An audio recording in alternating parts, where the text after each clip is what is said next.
하나님의 말씀 누가복음 9장 32절로 36절입니다. 누가복음 9장 32절로 36절 제가 읽습니다. 베드로와 및 함께 있는 자들이 깊이 졸다가 온전히 깨어나 예수의 영광과 및 함께 선 두 사람을 보더니 두 사람이 떠날 때에 베드로가 예수께 여짜오되 주여 우리가 여기 있는 것이 좋사오니 우리가 초막 셋을 쥐때 하나는 주를 위하여 하나는 모세를 위하여 하나는 엘리야를 위하여 하사이다 하되 자기가 하는 말을 자기도 알지 못하더라. 이 말할 즈음에 구름이 와서 그들을 덮는지라.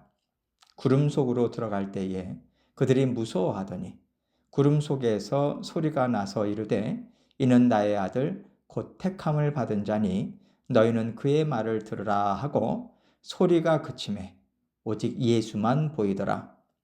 제자들이 잠잠하여 그 본 것을 무엇이든지 그때에는 아무에게도 이르지 아니하니라. 아멘. 예수님은 원래 영광 중에 계신 분입니다. 그런데 그 영광을 다 버리고 육신을 입고 이 땅에 오셨어요. 이 땅에서의 삶도 그 영광된 삶이 아니라 가난하고 할 말도 제대로 하지 못하고 하나님의 말씀을 알아도 가르칠 수도 없는 예수님의 영광을 다 드러내지 못하는 연약한 모습으로 사람의 인생을 사셨던 거죠. 그렇기 때문에 예수님께서 말씀을 가르치시고 여러 이적들을 보여주실 때 사람들은 놀라는 거예요. 예수님이 원래 어떤 분인지를 모르니까 단지 목수의 아들로 알고 있었기 때문에 예수님의 능력을 볼 때 믿어지지가 않는 거죠. 그런데 오늘 말씀을 보면 베드로와 야고보와 요한 이 세 제자들이 예수님의 원래의 영광스러운 모습을 보게 된 거예요. 더구나 하나님께서는 이 제자들에게 하나님이 약속하신 메시아가 바로 이 예수라는 음성까지 직접 들려주시면서 예수님의 영광을 완전히 드러내셨습니다. 이 영광스러운 예수님을 볼 때 제자들의 마음은 어떠했고 제자들은 예수님과 어떤 삶을 살기를 원했을까? 이것을 생각하면서 오늘 말씀을 살펴보고자 합니다.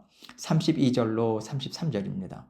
베드로와 및 함께 있는 자들이 깊이 졸다가 온전히 깨어나 예수의 영광과 및 함께 선 두 사람을 보더니 두 사람이 떠날 때에 베드로가 예수께 여짜오되 주여 우리가 여기 있는 것이 좋사오니 우리가 초막 셋을 짓되 하나는 주를 위하여 하나는 모세를 위하여 하나는 엘리야를 위하여 하사이다 하되 자기가 하는 말을 자기도 알지 못하더라.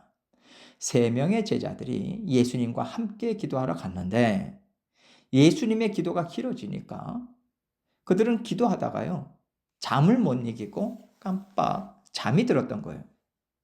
그러다가 어느 순간 완전히 잠이 깼는데 그때 예수님이 모세와 엘리야와 함께 대화를 나누고 계시는 모습을 본 거죠.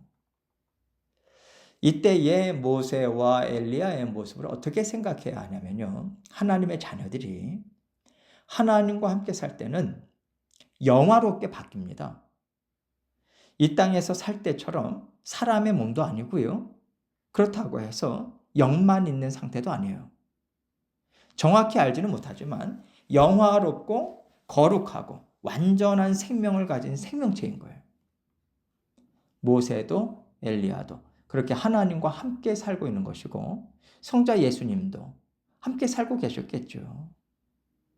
그러니까 모세와 엘리야와 예수님의 만남은 하나님과 함께 사는 영의 세계에서는 너무나도 자연스러운 겁니다. 이 땅에서 우리가 가족들과 만나고 좋아하는 사람들과 함께 어우러져서 사는 것처럼 하나님 나라에서는 너무도 자연스러운 모습인 거죠. 이런 모습을 하나님께서 제자들에게 보여주신 거예요. 다시 말해서 하나님께서는 예수님이 누구신지를 직접 눈으로 볼 수 있게 보여준 겁니다. 이 예수는 내가 보내주기로 약속한 그 메시아임을 분명하게 알아라, 이 말씀인 거죠.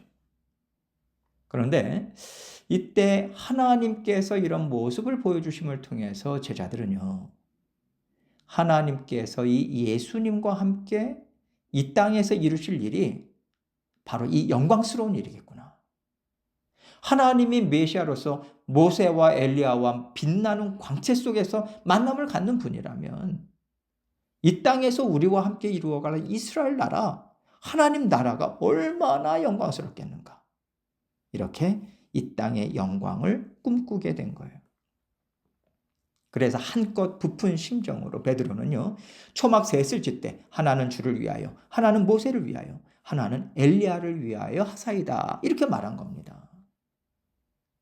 이스라엘에는 귀한 손님을 위해서 천막을 지어 대접하는 풍속이 있었는데 베드로는 평소에 젖어 살던 관습대로 그냥 말한 거예요. 그러나 그 속뜻은 여기를 떠나고 싶지 않습니다. 세상에서 힘들게 살지 않고 이 영광 속에서 저도 좀 같이 살고 싶습니다, 이거죠. 문제는요, 나중에 야고보와 요한을 보면 주님의 영광스러운 나라에서 우리 둘을 주님의 오른편과 주님의 왼편에 앉게 해주십시오, 이렇게 요청하거든요. 그리고 그때 나머지 10 제자들은 이 두 형제를 보면서 분하게 여겨요. 모든 제자들이 인간적인 욕망을 갖고 있었다는 거죠. 메시아가 이루어갈 이 땅의 영광스러운 삶에 대한 욕망을 품고 있었던 겁니다. 이렇게 베드로와 제자들이 육신의 욕망으로 마음이 부풀어 올라 있을 때 하나님의 임재가 임합니다. 34절로 35절입니다. 이 말할 즈음에 구름이 와서 그들을 덮는지라. 구름 속으로 들어갈 때에 그들이 무서워하더니 구름 속에서 소리가 나서 이르되 이는 나의 아들 곧 택함을 받은 자니 너희는 그의 말을 들으라. 구름은 하나님의 임재를 상징합니다. 하나님께서 지금 제자들 가운데 임재하셔서 제자들의 육신의 욕망을 막아주시는 거예요. 이는 나의 아들 곧 택함을 받은 자니 너희는 그의 말을 들으라, 이렇게 말씀하십니다. 나의 아들 곧 택함을 받은 자, 이 표현은요, 구약 성경에서 하나님이 보내실 메시아를 일컬을 때 사용한 말이에요. 하나님께서는 제자들에게 내가 성경을 통해서 오실 메시아에 대해서 미리 말해준 것이 있지 않냐. 선지자들을 통해서 전해준 메시아가 이 예수요. 메시아가 이룰 일들, 메시아가 걸어갈 길들은 성경에 이미 기록되어 있다. 너희가 원하는 대로, 너희 마음대로 메시아를 생각하고 메시아를 기대하지 말라. 내 생각은 너희의 생각과 다르다. 이것을 분명하게 지금 하나님께서는 알려주고 계신 거예요. 36절입니다. 소리가 그침에 오직 예수만 보이더라. 제자들이 잠잠하여 그 본 것을 무엇이든지 그때는 아무에게도 이르지 아니하니라. 음성이 그치고 나니까 평상시에 제자들이 봐왔던 예수님의 모습만 보이는 거예요. 그리고 제자들이 그 본 것을 그때는 아무에게도 말하지 않았다고 기록하고 있어요. 다른 복음서를 보면요, 예수님께서 내가 죽은 자 가운데서 살아날 때까지는 너희가 본 것을 아무에게도 이르지 말아라, 이렇게 명령을 하십니다. 결국 예수님께서는요, 장차 내가 붙잡혀 가서 죽임을 당하고 그 후에 부활할 일이 있을 테니까 그때 너희가 낙심하거나 슬픔에 젖지 말고 이 변화산에서 본 나를 기억하면서 내가 이룰 일을 기다려라. 이 차원에서 제자들에게 예수님의 영광스러운 모습을 보여주신 것이고요. 하나님께서 직접 증언까지 해주신 거죠. 사실 예수님께서는요, 나는 사람들에게 버림을 받을 거예요. 많은 고난을 받고 죽임을 당할 것이다. 지속적으로 말씀하셨지만 제자들에게는 이 말이 귀에 들리질 않는 거예요. 오직 예수님의 영광된 모습만 마음속에 계속 담고 있거든요. 예수님은 제자들과 함께 하나님 나라를 이루기 위해서 그들에게 가르쳐 줄 거, 보여줄 거 다 철저하게 준비시켜 주셨는데 제자들은 메시아를 통해서 이 땅에서 받아 누릴 영광만을 계속해서 생각하고 있었던 거예요. 자신들이 생각하는 게 있잖아요. 자신들이 기대하는 게 있는 거예요. 메시아의 영광스러운 모습처럼 나도 살 수 있겠다. 이 소망 하나로, 그 믿음 하나로 지금까지 메시아를 기다려왔고 그 메시아를 쫓기 위해서 모든 것을 포기했어요. 이들은 나름대로 믿음을 갖고 사는 겁니다. 그 소망을 위해서 모든 것을 다 내버린 거예요. 그러니 나는 그 영광을 받을 만하다고 생각하지 않겠습니까? 우리 또한 내가 믿음을 갖고 내가 헌신했다라고 생각할 때 이런 무서운 사람이 될 수 있어요. 나는 이것도 하고 저것도 하고 이것도 버리고 저것도 버리면서 헌신했는데 내가 이렇게까지 굳건한 믿음을 갖고 충성스럽게 했는데 그렇다면 하나님께서 나를 기뻐하시고 나를 위해서 베풀어 주실 은혜와 복이 당연히 있지 않겠는가? 내가 인정받을 만하지 않겠는가? 이런 것들이 사람들의 마음에는 올라와요.